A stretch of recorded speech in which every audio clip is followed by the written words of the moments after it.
बोलिए सत्यनारायण भगवान की जय। भगवान की पूजा कई रूपों में की जाती है। उनमें से भगवान का एक स्वरूप सत्यनारायण रूप भी है। इनकी पूजा में केले के पत्ते व फल के अतिरिक्त पंचामृत, पंचगव्य, पान, सुपारी, तिल, रोली मूली, कुमकुम आदि की आवश्यकता होती है, जिससे सत्यनारायण भगवान की पूजा होती है। पूजा के लिए दूध, मधु, केला, गंगाजल, तुलसी पत्ता और मेवा मिलाकर पंचामृत तैयार किया जाता है। कथा का आरंभ सूत जी द्वारा कथा सुनाने से होता है। नारद जी भगवान विष्णु के पास जाकर उनकी स्तुति करते हैं। स्तुति सुनने के अनंतर भगवान श्री विष्णु जी ने नारद जी से कहा कि हे भगवान, आप किस प्रयोजन से यहाँ आए हैं? आपके मन में क्या है? कहिए, वह सब कुछ मैं आपको बताऊंगा। नारद जी बोले, हे भगवान, मृत्यु लोक में अपने पाप कर्मों के द्वारा विभिन्न योनियों में उत्पन्न सभी लोग बहुत प्रकार के क्लेशों से दुखी हो रहे हैं। हे नाथ, किसी लघु उपाय से उनके कष्टों का निवारण हो सकेगा? यदि आपकी मेरे ऊपर कृपा हो तो वह मैं सुनना चाहता हूँ, आप उसे बताइए।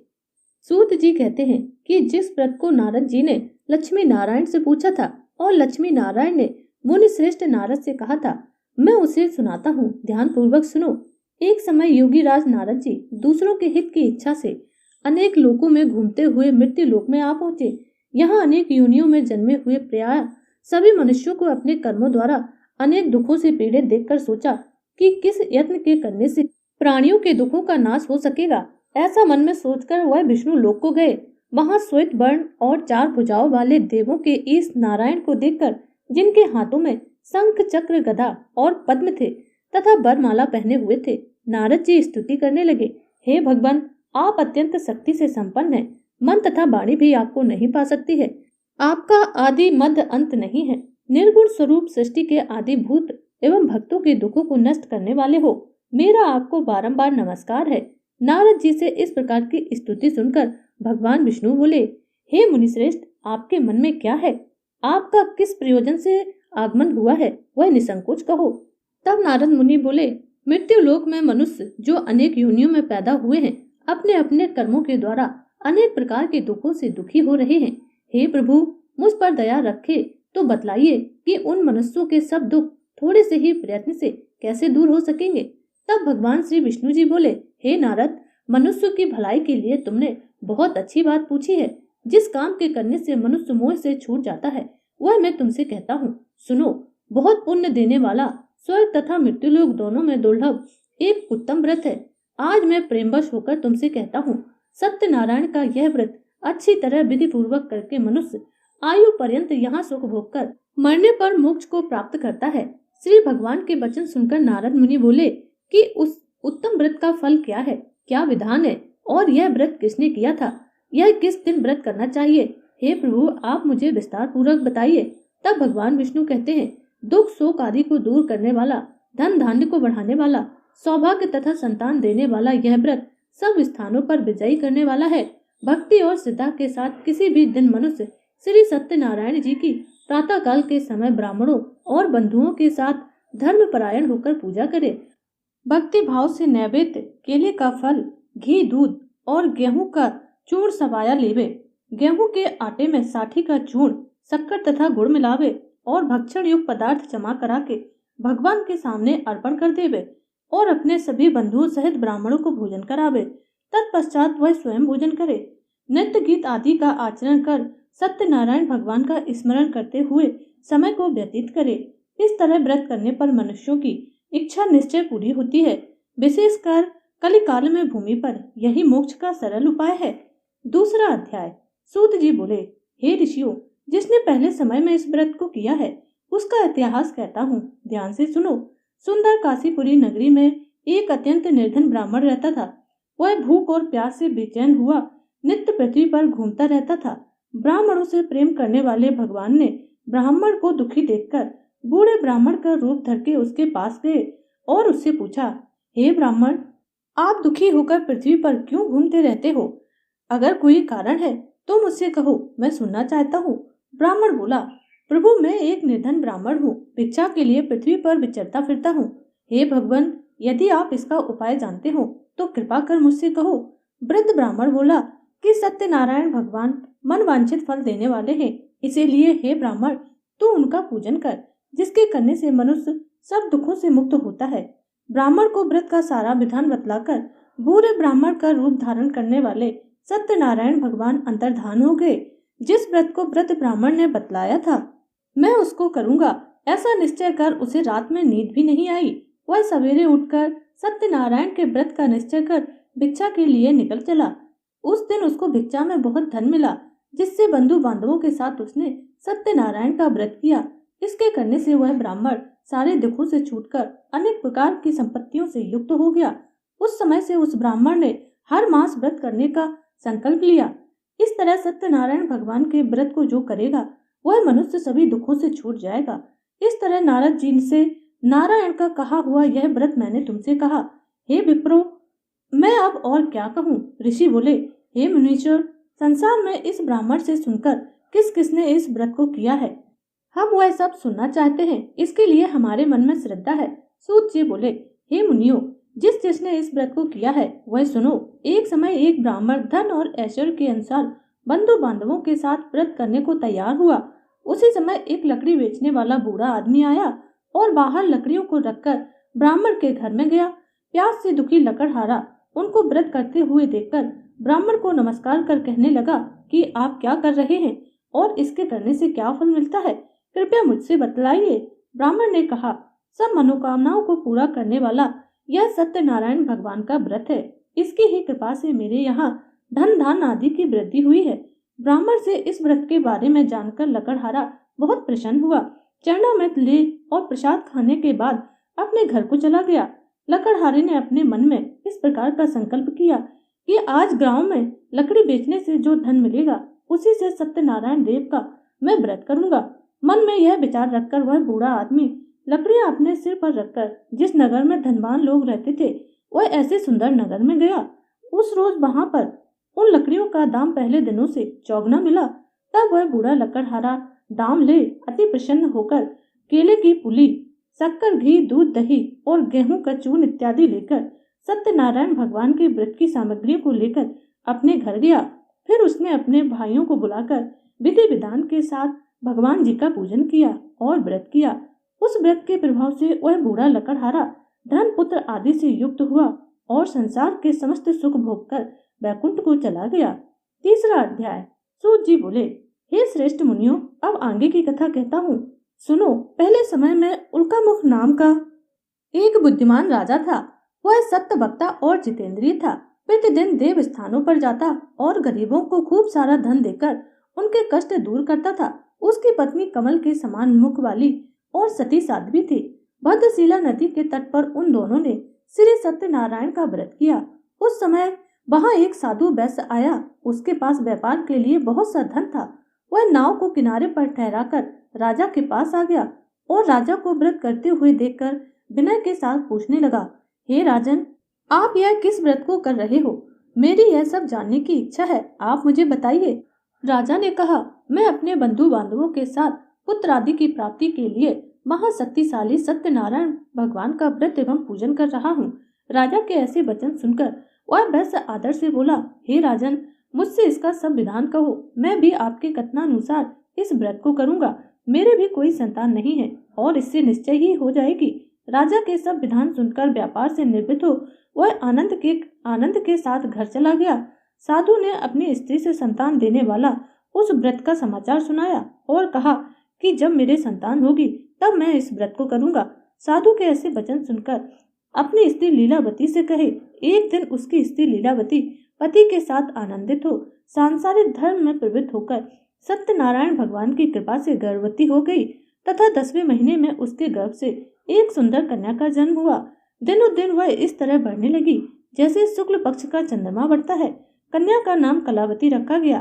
तब लीलावती ने मीठे शब्दों में अपने पति से कहा कि जो आपने संकल्प किया था कि भगवान का व्रत करूंगा, अब आप उसे करिए। साधु बोला, हे प्रिय, इसके विवाह पर करूंगा। इस प्रकार अपनी पत्नी को आश्वासन देकर वह नगर को चला गया। कलावती पितृगृह में बुद्धि को प्राप्त हुई। साधु ने जब नगर में सखियों के साथ अपनी पुत्री को देखा तो तुरंत दूत बुलाकर कहा कि पुत्री के वास्ते कोई सुयोग्य वर देकर लाओ। साधु की आज्ञा पाकर दूत कंचन नगर पहुंचा और वहां पर बड़ी खोज कर देखभाल कर लड़की के लिए सुयोग्य वर बड़े पुत्र को ले आया। उस सुयोग्य लड़के को देखकर साधु ने अपने बंधु बांधवों सहित प्रसन्न चित्त होकर अपनी पुत्री का विवाह उसके साथ कर दिया। किंतु दुर्भाग्य से विवाह के समय भी वह सत्यनारायण भगवान के व्रत को करना भूल गया। तब श्री भगवान क्रोधित हो गए और उसे श्राप दिया कि तुम्हें दुख दारुण प्राप्त होगा। अपने कार्य में कुशल साधु बनिया जमाता सहित समुद्र के समीप स्थित रत्नपुर नगर में गया और वहां दोनों ससुर जमाई चंद्रकेतु राजा के उस नगर में व्यापार करने लगे। एक रोज भगवान सत्यनारायण की माया से प्रेरित होकर कोई चोर राजा का धन चुराकर भागा जा रहा था, किंतु राजा के दूतों को आता हुआ देखकर चोरों ने घबरा कर भागते हुए राजा के उस धन को चुपचाप वहां रख दिया जहां वो ससुर जमाई ठहरे हुए थे। जब दूतों ने उन साधु वैश्य के पास राजा के धन को देखा तो वे दोनों को बांधकर ले गए और प्रसन्नता से दौड़ते हुए राजा के समीप जाकर बोले, यह दो चोर हम पकड़कर लाए हैं। देखकर राजा आज्ञा दे। तब राजा की आज्ञा से उनको कठोर कारावास में डाल दिया और उनका सब धन छीन लिया। सत्यनारायण भगवान के श्राप द्वारा उनकी पत्नी भी घर पर बहुत दुखी हुई और घर पर जो भी धन था चोर चुरा कर ले गए। शारीरिक एवं मानसिक पीड़ा तथा भूख प्यास से दुखी होकर अन्न की चिंता में कलावती एक ब्राह्मण के घर गई। वहां उसने सत्यनारायण भगवान का व्रत होते हुए देखा, फिर कथा सुनी तथा प्रसाद ग्रहण कर रात को घर आई। माता ने कलावती से कहा, हे पुत्री, अब तक कहाँ रही? हम तेरे मन में क्या है? कलावती बोली, हे माता, मैंने एक ब्राह्मण के घर श्री सत्यनारायण भगवान का व्रत देखा है। कन्या के वचन सुनकर लीलावती भगवान के पूजन की तैयारी करने लगी। लीलावती ने परिवार और बंधुओं सहित श्री सत्यनारायण भगवान का पूजन किया और वर मांगा कि मेरे पति और दामाद शीघ्र आ जावें। साथ ही प्रार्थना की कि हम सबका अपराध क्षमा करो। सत्यनारायण भगवान इस व्रत से संतुष्ट हो गए और राजा चंद्रकेतु को स्वप्न देकर कहा, हे राजन, दोनों वैश्यों को प्रातः ही छोड़ दो और उनका सब धन जो तुमने ग्रहण किया है वापस कर दो, नहीं तो मैं तुम्हारा सारा धन, राज्य, पुत्र आदि सब कुछ नष्ट कर दूंगा। ऐसा कहकर भगवान अंतर्धान हो गए। प्रातः काल राजा चंद्रकेतु ने सभा में अपना स्वप्न सभी को सुनाया। फिर दोनों बड़े पुत्रों को कैद से मुक्त कर सभा में बुलाया। दोनों ने आते ही राजा को नमस्कार किया। राजा मीठे वचनों से बोला, हे महानुभावों, भाभी बस ऐसा कठिन दुख प्राप्त हुआ है, अब तुम्हें कोई भय नहीं। ऐसा कहकर राजा ने उनको नए नए वस्त्र और आभूषण पहनाए और उनका जितना भी धन लिया था उसको दुगना देकर वापस कर दिया।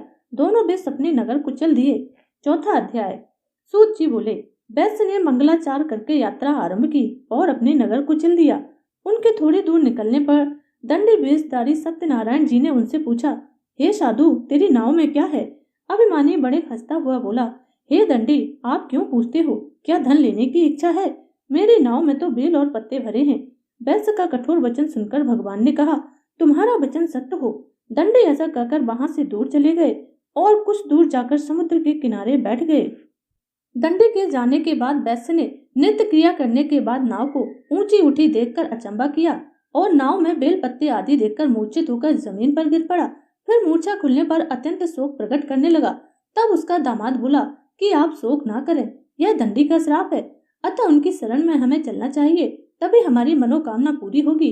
दामाद के ऐसे वचन सुनकर साधु बड़े दंडी के पास पहुंचा और अत्यंत भक्ति भाव से नमस्कार करके बोला, हे प्रभु, आपकी माया से मोहित ब्रह्मा आदि भी आपके रूप को नहीं जानते, तब मैं अज्ञानी कैसे जान सकता हूँ?